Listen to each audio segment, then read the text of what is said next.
বিশ্বের সবচেয়ে দামি কোম্পানিগুলোর মধ্যে একটি কোম্পানির এমন একটি বিশেষ পোস্ট খালি রয়েছে, যেই পোস্ট ফিল আপের জন্য বিখ্যাত সব ক্যান্ডিডেটদের এক ভয়ঙ্কর পরীক্ষার মাধ্যমে বাছাই করা হয়। চাকরিটা এতই দামি যে সারা বিশ্বের বিভিন্ন দেশ থেকে অনেক মেধাবীরা অ্যাপ্লাই করেছিল এই চাকরির জন্য। হাজার হাজার মেধাবীদের মাঝে একজন ব্যক্তিকেই নির্বাচিত করা হবে। কে হবে সেই যোগ্য ব্যক্তি আর একটা মানুষ কতটা ব্রিলিয়ান্ট মেধাবী হলে এরকম পরীক্ষাতেও পাশ হতে পারে, বিশ্বাস করার মতো নয়। বলছিলাম 2009 সালে মুক্তি পাওয়া এক্সাম মুভিটির কথা।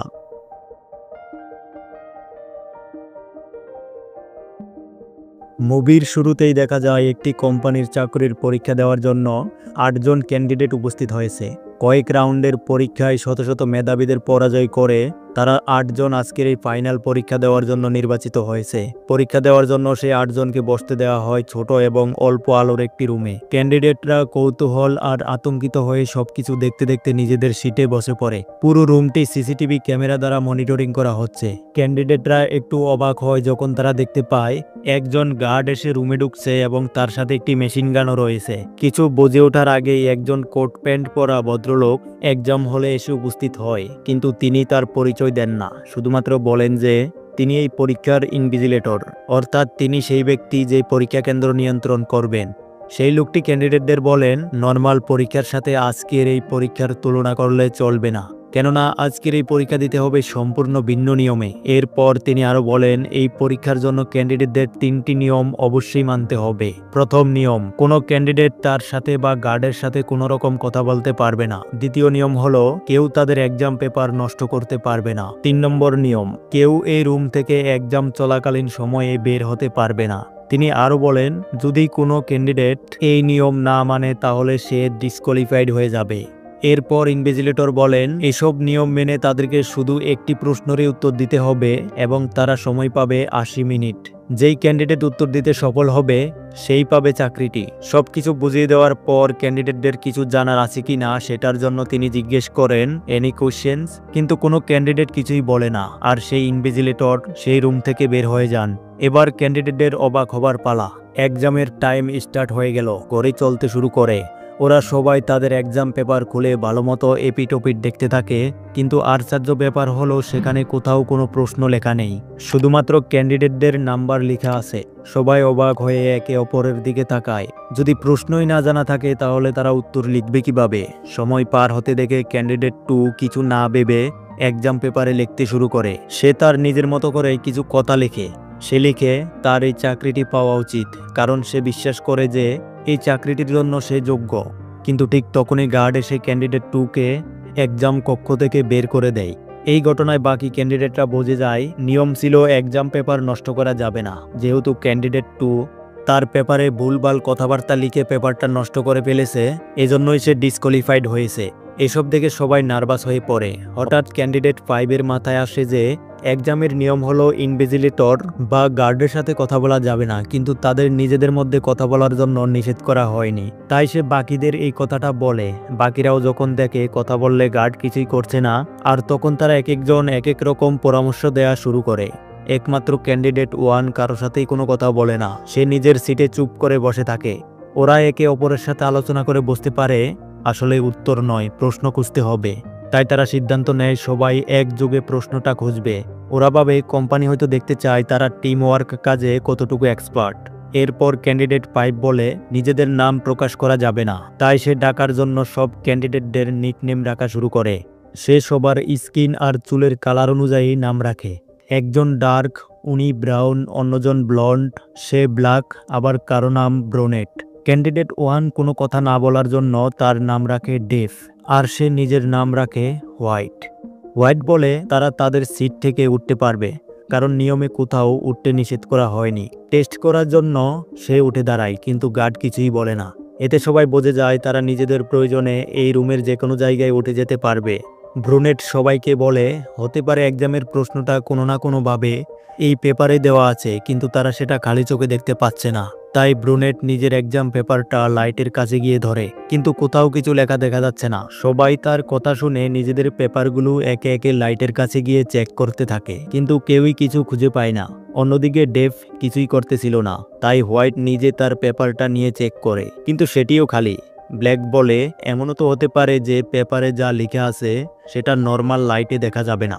সেটা দেখার জন্য হয়তো এই রুমেই ভিন্ন কোনো লাইটের ব্যবস্থা আছে। খুঁজতে খুঁজতে ব্লন্ড একটি ইমার্জেন্সি লাইট দেখতে পায়, কিন্তু সেই লাইটের সুইচ খুঁজে পাওয়া যায় না। তখন তারা বুঝতে পারে নর্মাল লাইট যদি কোনো কারণে নষ্ট হয় শুধুমাত্র তখনই ইমার্জেন্সি লাইট জ্বলবে, আর তাই তারা নর্মাল লাইটগুলো ভাঙতে যায়। কিন্তু এতে ব্রাউন আপত্তি জানায়। তখন তারা ভোটিং করার সিদ্ধান্ত নেয়। প্রায় সবাই লাইটগুলো ভাঙার পক্ষে ভোট দেয়। এরপর তারা নর্মাল লাইটগুলো ভাঙা শুরু করে। সবগুলো লাইট ভাঙার পর সত্যি সত্যিই ইমার্জেন্সি ব্লু লাইট জ্বলে ওঠে। এরপর তারা সবাই একে একে সেই ব্লু লাইটের কাছে গিয়ে নিজেদের পেপার চেক করে, কিন্তু সেই আলোতেও তারা তাদের পেপারে কিছুই দেখতে পায় না। সবাই নিজেদের পেপার চেক করলেও ডেভ নিজের সিট ছেড়ে ওঠে না। ব্রুনেট খেয়াল করে সেই ব্লু লাইটের উপর একটি লেয়ার আছে। সে বলে যদি তারা এই লেয়ারটি ভেঙে ফেলে তাহলে অন্য কালারের লাইট জ্বলে উঠবে, আর সেই আলোতে কিছু খুঁজে পাওয়া যেতে পারে। এরপর তারা হিল জুতো দিয়ে সেই লেয়ারটি ভেঙে ফেলে। লেয়ারটি ভাঙার সাথে সাথে ব্লু লাইট চেঞ্জ হয়ে রেড লাইট জ্বলে ওঠে, কিন্তু এই আলোতেও তারা আগের মতোই কিছু খুঁজে পায় না। এভাবেই 20 মিনিট কেটে যায়। সব ক্যান্ডিডেটরা আরও নার্ভাস হয়ে যায়। এরপর হঠাৎ তাদের মাথায় একটা আইডিয়া আসে যে তারা নিজেদের পেপার নষ্ট করতে না পারলেও অন্যের পেপার দিয়ে চেষ্টা করতে পারে, কারণ নিয়ম অনুযায়ী শুধু নিজের এক্সাম পেপার নষ্ট করা যাবে না। এরপর ওরা ক্যান্ডিডেট 2 এর পেপার হাতে নেয়, যে মেয়েটি এক্সামের প্রথমেই ডিসকোয়ালিফাইড হয়ে গিয়েছিল। যেহেতু ক্যান্ডিডেট 2 আউট হয়ে গেছে, তাই সবাই তার পেপার ব্যবহার করে প্রশ্ন খোঁজার চেষ্টা করতে থাকে। প্রথমে হোয়াইট সেই পেপারে পেন্সিল দিয়ে ঘষতে শুরু করে, যাতে কোনো ওয়াটারমার্ক থাকলে তাদের চোখে পড়ে, কিন্তু তাতেও কোনো লাভ হয় না। এরপর হোয়াইট সেই পেপারটিকে ছোট ছোট টুকরোতে ভাগ করে ফেলে, যাতে এক এক টুকরো এক একভাবে ব্যবহার করতে পারে। হোয়াইট বলে একটি টুকরো পানিতে ভিজিয়ে দেখা উচিত, এতে কোনো রেজাল্ট আসতে পারে। রুমে পানি না থাকায় হোয়াইট সেই পেপারে প্রস্রাব করে দেয়। বাকিরা এই দৃশ্য দেখে অস্বস্তি বোধ করে। এরকম কাণ্ড করেও হোয়াইট সেই পেপারে কিছুই দেখতে পায় না। এতক্ষণ চুপচাপ বসে থাকলেও এক পর্যায়ে ডেভ হঠাৎ কাঁদতে শুরু করে আর ফ্রেঞ্চ ভাষায় কিছু একটা বলতে থাকে। সবাই বুঝতে না পারলেও ডার্ক নামের মেয়েটি বলে যে সে বলছে এটি তোমার নিজের ভিতরকে প্রকাশ করে। ব্রাউন বলে হয়তো এটা কোনো চাকরির পরীক্ষা নয়, বরং এটা একটা গেম। এরপর সে রুমের একটি কালো আয়নার সামনে দাঁড়িয়ে বলে নিশ্চয়ই সেই ইনভিজিলেটর আরও মানুষদের সাথে মিলে আমাদেরকে দেখছে এবং আমাদের সাথে ঠাট্টা করছে। কিন্তু তখন ব্রুনেট বলে যে এটা অনেক ফেমাস একটি কোম্পানি, আর এই কোম্পানির সিও কখনোই এমন কাজ করতে পারে না। সময় শেষ হতে দেখায় সবার মাথায় যা আসে তারা তাই বলতে শুরু করে। এক পর্যায়ে জানা যায় যে ওরা এখানে পরীক্ষা দিতে এসেছে ঠিকই, কিন্তু তারা কেউই এই কোম্পানির নাম পর্যন্ত জানে না, কারণ তাদেরকে কোম্পানি সম্পর্কে জানার কোনো সুযোগই দেওয়া হয়নি। কিন্তু ডার্ক দাবি করে যে সে নিজে এই কোম্পানির HR পদে কাজ করেছে, কিন্তু উঁচু পদে চাকরির পরীক্ষা দেখে আজ সে বাকিদের মতোই এখানে পরীক্ষা দিতে এসেছে। সে সবাইকে জানায় যে এটা একটি ফার্মাসিউটিক্যাল কোম্পানি। যখন কয়েক বছর আগে মহামারী ভাইরাস অ্যাটাক করেছিল, তখন এই কোম্পানি সেই ভাইরাসের ভ্যাকসিন বানিয়েছিল। ব্রুনেট বলে তার মাথায় একটি আইডিয়া এসেছে। সে গার্ডের পকেট থেকে একটি লাইটার নিয়ে আসে। তারপর সেই লাইটারটি জ্বালিয়ে ফায়ার অ্যালার্মের কাছে গিয়ে ধরে। ব্রুনেট চাচ্ছিল ফায়ার অ্যালার্ম বাজাতে, যাতে উপর থেকে পানি পড়ে আর সেই পানিতে তাদের পেপার ভিজিয়ে চেক করে দেখবে। এভাবে হয়তো কোনো রেজাল্ট আসতে পারে, কিন্তু ব্রুনেটের হাত অ্যালার্ম অবধি পৌঁছাচ্ছিল না। ঠিক তখনই হোয়াইট একটি ক্রিমিনালি চাল চালে। হোয়াইট তখন ব্রুনেটের পেপারটি রোল করে ব্রুনেটের হাতে ধরিয়ে দেয় আর বলে এই পেপারে আগুন জ্বালিয়ে তারপর চেষ্টা করো। ব্রুনেট সেই চাল বুঝতে না পেরে নিজেই নিজের এক্সাম পেপারে আগুন জ্বালিয়ে দেয়। ফায়ার অ্যালার্ম বাজার সাথে সাথে পানি পড়তে শুরু করে, কিন্তু সেই পানিতে ভিজিয়েও পেপারে কোনো লেখার ছিটোপোটা দেখা যায় না। অন্যদিকে গার্ড এসে ব্রুনেটকে ধরে রুম থেকে বের করে দেয়, কারণ ব্রুনেট নিজেই নিজের পেপার নষ্ট করে ফেলেছে। হোয়াইটের এমন অমানসিক কাজ দেখে সবাই তার উপর রেগে যায়। ব্লেক তো এক পর্যায়ে হোয়াইটকে মারতে যায় আর মুখ দিয়ে বলে ফেলে লাইটস আউট। ঠিক তখনই রুমের সব লাইট অফ হয়ে যায়। ব্লন্ড বলে এটা তুমি কি করলে? তখন ব্রাউন বলে যে লাইটস আউট বললে যদি লাইট অফ হয়ে যায়, তাহলে লাইটস অন বললে লাইট অন হয়ে যাবে। আর সত্যি সত্যিই লাইটস অন হয়ে যায়। তখন তারা বুঝতে পারে যে এখানে সবকিছু ভয়েস কমান্ডো এর মাধ্যমে কন্ট্রোল করা হচ্ছে। সবার নিজেদের মধ্যে এমন লড়াই দেখে ডেভ আবারও কাঁদতে শুরু করে। তখন হোয়াইট ডেভের কাছে গিয়ে বলে তুমি কোনো কাজেরই না, তাই তোমার উচিত নিজের পেপার নিজেরই নষ্ট করে ফেলা। হোয়াইটের কথা শুনে ইমোশনাল হয়ে ডেভ সত্যি সত্যি নিজের পেপার নষ্ট করতে বাধ্য হয় এবং সে তার পেপারটি নষ্ট করে ফেলে। আর তখন গার্ড এসে ডেভকে টেনে রুমের বাইরে নিয়ে যায়। বেরিয়ে যাওয়ার সময় ডেভের চশমা রুমের মেঝেতেই পড়ে যায়। এভাবেই 8 জনের মধ্যে বাকি থাকে 5 জন ক্যান্ডিডেট। হোয়াইটের মাথায় যেটা ঘুরপাক খাচ্ছিল সেটা হলো তার ধারণা হয়তো ক্যান্ডিডেটদের সাথে লড়াই করে যে সবাইকে ডিসকোয়ালিফাইড করবে সেই হলো চাকরির জন্য যোগ্য প্রার্থী। তার এমন নিষ্ঠুর আচরণ দেখে ব্ল্যাক তার মুখে একটি ঘুষি মারে। হোয়াইট সেখানেই পড়ে যায় আর জ্ঞান হারিয়ে ফেলে। এরপর ব্ল্যাক হোয়াইটকে একটি চেয়ারের সাথে বেঁধে তার মুখ বেঁধে দেয়। কিছুক্ষণ পর যখন হোয়াইটের জ্ঞান ফিরে তখন সে কিছু বলার চেষ্টা করে, কিন্তু ব্ল্যাক তার কোনো কথাই শুনতে চাচ্ছিল না। তবে ডার্ক নামের মেয়েটি তার মুখ খুলে দেয়। তখন হোয়াইট তাকে বলে, প্লিজ আমাকে আমার ওষুধটা দাও। জানা যায় হোয়াইটেরও সেই রোগ আছে যেই রোগের ওষুধ এই কোম্পানিই বানায়। 1 ঘন্টা পর পরেই হোয়াইটের সেই ওষুধ খেতে হয়। হোয়াইট জোরে জোরে বলতে থাকে যে আমি বুঝে গেছি আসলে প্রশ্নটা কি। আমাকে যদি আমার ওষুধটা দেয়া হয় তাহলে আমি তোমাদেরকে প্রশ্নটা বলে দেব। কিন্তু ব্ল্যাক হোয়াইটের সব পকেট খুঁজেও ওষুধটা পায় না। এরই মধ্যে হোয়াইট আবারও বেহুশ হয়ে পড়ে। ডার্ক হোয়াইটের মুখ খুলে দেওয়ার জন্য ব্রাউন তাকে সন্দেহ করে। ব্রাউন ডার্ককে বলে, আমি জানি তুমি এই কোম্পানিতে কাজ করো, তাই তুমি জানো আসলে প্রশ্নটা কি, আর তুমি এখানে এসেছো আমাদের উপর নজর রাখতে। কিন্তু ডার্ক তাকে জানায় সে কখনোই এই কোম্পানির সিইওকে দেখেনি আর সে জানেও না যে আসলে এক্সামের প্রশ্নটা কি। এসব কথা চলাকালীন সময়ে দেখা যায় হোয়াইটের শরীর কাঁপছে। ব্লন্ড মনে করে হোয়াইট অভিনয় করছে, কিন্তু ব্ল্যাক তাকে বলে যে সে জানে এটা অভিনয় নয়, কারণ একই রোগে তার স্ত্রীও মারা গিয়েছে। তখন তারা বুঝতে পারে হোয়াইট যেহেতু সত্যিই ভাইরাসে আক্রান্ত তাই নিশ্চয়ই তার কাছে ওষুধটা ছিল, কিন্তু এখন যেহেতু ওষুধটা তার কাছে নেই এর মানে অন্য কেউ অবশ্যই ওষুধটি লুকিয়েছে। এরপর তারা সবাই একে অপরকে চেক করে।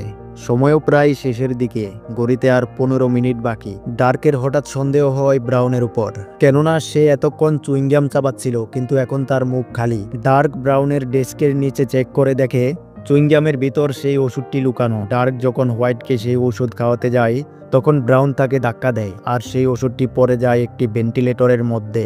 এমন খারাপ অবস্থা দেখে ডার্ক আর পিস না ভেবে ক্যামেরার দিকে তাকিয়ে ইনভিজিলেটর এর কাছে হেল্প চাইতে শুরু করে। যেহেতু এক্সামের নিয়ম ছিল ইনভিজিলেটরের সাথে কথা বলা যাবে না, আর তাই ডার্ককে সেই রুম থেকে বের করে দেওয়া হয়। অন্যদিকে ব্লন্ড তার চুলের হেয়ার ক্লিপটি দিয়ে ঔষধটি ভেন্টিলেটরের মধ্যে থেকে বের করে ফেলে। ঔষধটা হোয়াইটকে খাইয়ে দেওয়ার পর ধীরে ধীরে তার হুঁশ ফিরে আসে। হোয়াইট সুস্থ হওয়ার পর সবাই তার কাছে প্রশ্নটা জানতে চায়, আর তখন সে বলে এখানে কোনো প্রশ্ন বা উত্তর নেই, যে শেষ পর্যন্ত এই রুমে টিকে থাকতে পারবে সেই জিতবে। এই বলে হোয়াইট ওদের সাথে আবারও পল্টি নেয়। সে দৌড়ে গিয়ে গার্ডের কাছ থেকে মেশিন গানটা নিয়ে নেয়, কিন্তু ব্ল্যাক সেটা হোয়াইটের কাছ থেকে কেড়ে নিয়ে হোয়াইটের দিকে পয়েন্ট করে। ব্ল্যাক যখন শুট করে তখন গানটা চলে না। এই ফাঁকে হোয়াইট সেই গান আবারও কেড়ে নিয়ে ব্ল্যাককে গুলি করে দেয়, কিন্তু তখনও শুট হয় না। হোয়াইট বুঝতে পারে গানটা একমাত্র গার্ডের ফিঙ্গারপ্রিন্ট দিয়েই চলবে। সে গার্ডের ফিঙ্গার লাগিয়ে এবার ব্রাউনের দিকে পয়েন্ট করে। ভয় পেয়ে ব্রাউন সেখান থেকে বেরিয়ে যায়। এবার সেই রুমে বাকি থাকলো হোয়াইট, ব্ল্যাক আর ব্লন্ড। এরপর হোয়াইট ব্ল্যাককে বলে এবার বের হওয়ার পালা তোমার, কিন্তু ব্ল্যাক তাতে রাজি হয় না। ব্লন্ড তখন বলে ঠিক আছে আমি বের হয়ে যাচ্ছি। সে বের হতে হতে বলে লাইটস আউট। তখনই সব লাইট অফ হয়ে যায়, কিন্তু ব্লন্ড অন্ধকারে সেই রুম থেকে বের না হয়ে এক জায়গায় লুকিয়ে পড়ে। অন্যদিকে অন্ধকারে হোয়াইট এলোপাতারি গুলি চালায়। যখন লাইটস অন হয় তখন দেখা যায় ব্ল্যাক মাটিতে পড়ে আছে আর তার বুকে একটি গুলি লেগেছে এবং সে জ্ঞান হারায়। ঘড়িতে সময় বন্ধ হয়ে যেতে দেখে হোয়াইট কালো আয়নার সামনে দাঁড়িয়ে বলে শুধুমাত্র আমি এই রুমে একা জীবন্ত আছি, অর্থাৎ আমি চাকরিটি জিতে গেছি। কিন্তু গার্ড হোয়াইটকে নিজের হাতের ঘড়ি দেখিয়ে বলে এখনো কিছু সেকেন্ড বাকি আছে। আসলে ডেভ যখন একা বসেছিল তখন সে ঘড়ির সময় কিছুটা পিছিয়ে দিয়েছিল, এজন্য এক্সামের এখনো কিছু সেকেন্ড বাকি আছে। কিন্তু হোয়াইট গার্ডের সাথে কথা বলে ফেলে, তাই সেও এক্সামের নিয়ম অনুযায়ী ডিসকোয়ালিফাইড হয়ে যায়। গার্ড তাকে রুম থেকে বের করে দেয়, শুধুমাত্র সেখানে বাকি থাকে ব্লন্ড। ব্লন্ডের চোখে পড়ে ডেফের পরে থাকা সেই চশমাটা। ব্লন্ড সেই গ্লাস উঠিয়ে নিজের এক্সাম পেপারটি দেখে। সেই পেপারে শুধু লেখা আছে কোয়েশ্চেন্স নাম্বার 1, আর কিছুই লেখা থাকে না। তখনই এক্সামের সময় শেষ হয়ে যায় আর সেখানে ইনভিজিলেটর চলে আসে। তার সাথে আসে সেই ব্যক্তি যে তাদের সাথে চুপচাপ বসেছিল। ব্লন্ড বুঝতে পারে এই লোকই কোম্পানির সিইও। ব্লন্ড বুঝে যায় প্রশ্নটি হচ্ছে সেটাই যেটা ইনভিজিলেটর এক্সামের প্রথমেই জিজ্ঞেস করেছিল। তিনি জিজ্ঞেস করেছিলেন এনি কোয়েশ্চেন্স। ব্লন্ড ইনভিজিলেটরের কাছে গিয়ে দাঁড়িয়ে বলে নো। ইনভিজিলেটর খুশি হয় এবং হাসে, কিন্তু ব্লন্ড তাকে বলে আমি এই চাকরিটা করতে পারবো না, যার কারণ আমি এমন কোনো কোম্পানিতে চাকরি করতে চাই না যাদের জন্য মানুষের প্রাণ চলে যায়।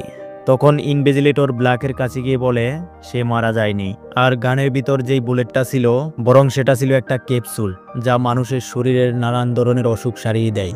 এই মেডিসিন বানানোর চেষ্টা সারা পৃথিবী করেছে, কিন্তু আমরা অলরেডি এই মেডিসিন বানিয়ে ফেলেছি, আর আমাদের সেই কোম্পানিতেই তোমাকে নিয়োগ দিচ্ছি। একথা শুনে ব্লন্ড খুশি হয়ে জবটি নিয়ে নেয়। গল্পটা এখানেই শেষ হয়ে যায়।